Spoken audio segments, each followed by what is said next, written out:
right, we are reading Touching Spirit Bear, and we're going to go ahead and start chapter 6. Cole's clothes felt damp and stiff when he picked them up from where he'd left them on the shoreline. As he struggled to pull them on, he chuckled. He couldn't quit thinking about the Circle Justice meetings. He still remembered how surprised the group had been when he called his dad a liar. Every eye in the group had focused on his father, who turned red and stammered angrily. "We have devoted our lives to Cole. All you'd care about is you," Cole interrupted. "Look how you're dressed. Nobody else here is." "That's not true," protested his father. He grabbed Cole's arm roughly, but then let go. He glared at Cole and pointed the feather in his face. "You control your mouth, son, or you'll what?" Cole taunted. "Beat me?" Cole's father jumped to his feet. "I don't beat you, and you know that." His face flushed red. "I've given you swats when you've deserved them, but that's it." The keeper stepped forward into the center of the circle and held up her hand, but Cole ignored her. "You're still lying," he shouted. "You're usually too drunk to know your own name." Cole knew these words guaranteed him a terrible beating the next time he was alone. But still, he taunted his father with a smirk. He didn't plan on there being any next time. The first chance he had, he would run away. Again, the keeper held up her hand for order, but Cole's father raised his voice even louder. "I've given you every..." Nathaniel Blackwood reached up and pulled Cole's father forcefully back to his seat. The keeper stepped forward and held her hand out for the feather. "Please," she said firmly. The gentle calm had left her voice and face. Her chin was rigid. Embarrassed, Cole's father surrendered the feather. The keeper turned and spoke to the whole circle. "We must respect the feather. This symbolizes respect for others and respect for ourselves." As if handling a priceless gem, the keeper handed the feather carefully to Cole. "Now you may speak." Cole tried to be calm, but his voice shook and his face felt hot. "We aren't supposed to lie when we hold the feather, but my dad just lied. My parents don't have the time of day for me. I'm just in their way, especially since they split up. I bet my dad can't even tell you when my birthday is." Cole grabbed a deep breath to control himself. He turned to his mother and placed the feather in her lap. "Mom, tell them how Dad beats on me when he's drunk." Cole's mother dusted imaginary specks off her dress, then picked up the feather hesitantly. She opened her mouth to speak, but a quick glance at her husband brought a frightened look to her eyes. She quickly passed the feather on to Garvey without saying anything. Garvey held the feather and pursed his lips with a troubled stare. "I don't know how life gets so mixed up," he began. "Some juvenile delinquents become our most successful citizens, while others crowd our prisons. What's the difference?" He paused. "Cole has will and courage, but he also has ugly anger. So what do we do with him? Do any of us know what caused that anger? And what if those same events had happened to each of us? How would we have reacted?" He paused for an uncomfortably long moment. A muted murmur rippled around the circle. "Seriously," Garvey said, turning first to Peter, then to Cole. "I don't know how to heal emotional and physical damage. Scars run deep." Garvey stared intently at Cole's father, who sat unflinching. "I do know this. Cole isn't the only problem here tonight. He is only a symptom of a family and a community that has somehow broken down. If we can't find solutions, we all fail. We all share the guilt, and we all pay a terrible price." Nobody had anything more to say until the feather reached Peter's lawyer. The woman faced Cole directly. "We don't know all the reasons for Cole's anger, but we do know he's out of control. Any solution found by this circle must protect society and make Cole totally responsible for his actions." She handed the feather to Peter's mother. Peter's mother also turned to look straight at Cole. "Because of you, I have a son who..." Her voice broke. "I have a son who has speech and coordination problems. He wakes up at night screaming with nightmares. 5 years, 10 years, even 100 years of jail can't change that. But never again should any other parent have to worry about this happening to their child. Not sending you to jail would be a huge mistake." Cole sat tight-lipped. The jail talk was getting old. If he was going to end up in jail anyway, he might as well have gone through normal justice and avoided all of this circle baloney. Suddenly, he wanted out of this place. If only there weren't a guard waiting in the hallway. Cole slouched low in his chair as the feather passed on to Peter. Peter gripped the feather with a tight fist and looked down at his lap. When a full minute had passed, the keeper walked around and placed her hand gently on his shoulder. "Peter, would you like to tell us what you think would make things better again?" Peter bit at his lip before speaking in a struggled, slurred voice. "I think someone should smash Cole's head against a sidewalk so he knows how it feels." Uneasy glances followed Peter's comment. Even the keeper's voice sounded tense as she took the feather gently from Peter's hand and returned it to her place in the circle. "Tonight, raw feelings have been exposed like plowed up ground," she said. "But that's when you plant seeds. We now understand better the struggle we face and share the desire to find a solution. Let's stand and hold hands again." 3 hours after it began, the keeper closed the healing circle with a prayer.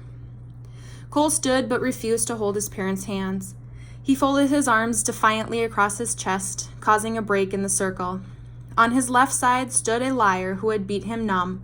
On his right stood a dressed-up puppet, afraid of her own shadow. Cole would not let them hold his hands and feel how sweaty they were. He would not let them pretend they loved him, especially his dad. If the keeper noticed Cole's actions, she did not show it. When the prayer was finished, Cole's parents and their lawyer immediately began putting on their coats to leave. Cole's guard entered the room and took hold of Cole's elbow, motioning him toward the door. Cole jerked his arm free. "I can walk by myself." With one swift movement, the guard pulled handcuffs from his belt and clipped Cole's wrists behind his back. Others from the circle turned to watch. "What's that for?" Cole asked loudly. "You had your choice," the guard said. Before they could leave, Garvey walked up. "You're not buying into this circle stuff, are you, champ?" Cole sneered at Garvey. "So now you read minds, huh?" Garvey shook his head. "Actions speak louder than words." "Whose side are you on anyway?" Cole said. Cole's father, standing nearby, overheard Cole's remark. "Son, this isn't about choosing sides. This is about learning responsibility." Before Cole could answer, Garvey said, "Yes, Mr. Matthews, this is about responsibility. By the way, when is your son's birthday?" Cole's father gulped a quick breath, and his face grew flushed. Well, birthdays have never been a very big thing around our house," he stammered. "I think it's the beginning of July sometime." Quickly, he turned and left. "Did you hear him lie tonight when he was holding the feather?" Cole asked Garvey. "He wasn't the only one," Garvey said, heading for the door. Thinking about the Circle Justice meetings brought Cole's anger alive once more. If Garvey or Edwin or anybody else showed their ugly faces on this island now, they'd better watch out. Cole swatted at the persistent mosquitoes and studied the bay. His only mistake in trying to escape had been forgetting about the incoming tide. Next time, he would wait until the tide flowed outward. He would use the current to help carry him away from this armpit place. Cole walked over to the small, clear stream flowing out from the trees at the head of the bay. The canopy of trees, vines, deadfall, and undergrowth formed a wall of dark green vegetation that would have been hard to crawl through. How did the spirit bear move like a ghost through such tangled forest? Cole knelt on the slippery rocks and drank until the chalky dryness left his mouth. Hunger gnawed at his stomach, but he ignored it. If he had to, he'd eat raw fish or grass. He'd eat anything if it helped get him off this island. Returning to the ashes, Cole noticed faint smoke curling up from one mound. He dug carefully with a stick until he found hot coals, then scrounged dried twigs from under a tree for branches. Steady blowing soon coaxed a weak flame to life. This time he would leave with his body warm and his belly full of food. Heavy dark clouds crowded the far horizon, but clear sky overhead let the sun bathe the ground with warmth. Cole leaned his head back to soak in the sunshine. Garvey had said this area had tons of rain. What did he know, living in Minnesota? There had been a few light showers yesterday and during the night, but now the weather was great. For the next few hours, Cole sat on the shore and studied the tide. Once the breeze ruffled the tree branches behind him, and Cole spun around, expecting the spirit bear again. He saw only a couple of big gray birds hopping among the branches. He snickered at how jumpy he was. What was he afraid of? The spirit bear wouldn't show itself now that it knew a human was around. It was the one that should be scared. Cole discovered that high tide occurred midday and began flowing out of the bay within an hour. He knew that tides repeated themselves every 12 hours, which meant the next receding tide would be late tonight, then another this time tomorrow. Reluctantly, Cole admitted it would be best to leave tomorrow. He didn't want to swim at night. He almost wished he could be here to see the faces of Garvey and Edwin when they returned and found him gone and everything burned to the ground. His dad's reaction would be even better. "What are you going to do, Dad?" Cole asked aloud, as if his dad were sitting beside him on the rocks. "Who are you going to sue? Who are you going to hit?" Cole knew what his dad hated most about this whole situation was that his son wasn't something that he could fix with a lawsuit or a stiff drink. The only solution was to hit Cole harder, and that hadn't helped either. Cole remembered once when he had disobeyed his father and come home late. After being strapped until his skin was raw with welts, he watched in horror as his dad paused and turned the belt around with his big knuckled hands. "You think life's a game? You think you're in charge? You think I'm a big joke?" his father shouted as he started hitting Cole again, this time with the metal buckle end. Again and again, Cole screamed, Don't, I'm sorry I came home late. I'll obey. Please, Dad, don't. Life's not a game. Please stop." As Cole kept screaming, his dad kept hitting him. That night was the only time Cole's mom ever said anything in his defense. She came to the doorway, a drink in her hand. "Honey, you're hurting him," she said. Cole's father spun around to face her. "You mind your own business, woman, or I'll use this thing on you." Cole's mother retreated down the hall, but the strapping stopped. Cole stood and stretched. Going to an island had seemed like a good idea after being locked up for 3 months. Now it seemed stupid. It was mainly Garvey's fault. After the 5th circle meeting, when Cole had grown frustrated by all the references to jail, he had finally pleaded with the circle members. "Why can't you just believe me when I say I'm sorry and won't ever hurt anybody again?" Peter's lawyer had asked for the feather. "All your life you've lied, manipulated people, and tried to avoid consequences," she said. "There is absolutely no reason to believe that you have truly changed inside." "Great, then get rid of me," Cole said. Send me someplace where I'm not in your face and can't hurt anyone. But why do I have to go to jail?" "Cole has a point," said Garvey. "Maybe there is someplace other than prison." "Any place he goes, there will be people he could assault," Peter's mother said. "It's not like we can ship Cole to the Arctic Circle." Garvey's face came alive with thought, and he asked for the feather again. "I'm a native Tlingit," he said. "I was raised in southeast Alaska. It is possible I could make arrangements to have Cole banished to a remote island on the Inland Passage. This is something First Nation people have done for hundreds of years. Cole could undergo a vision quest of sorts, an extended time alone to face himself and to face the angry spirits inside of him." "Would anybody be with him?" asked the keeper. "No," Garvey shook his head. "Occasionally, an elder would check on him. What makes banishment work is the extreme isolation. It allows the offender to spend a long period free of all friends, drugs, alcohol, and other influences that have gotten them into trouble. It's a time to think." "For how long?" asked Judge Tanner, his voice edged with skepticism. "Perhaps a year." Peter's mother motioned for the feather. "Okay, let's say Cole is sentenced to some island for a year. What happens after that if he hasn't changed?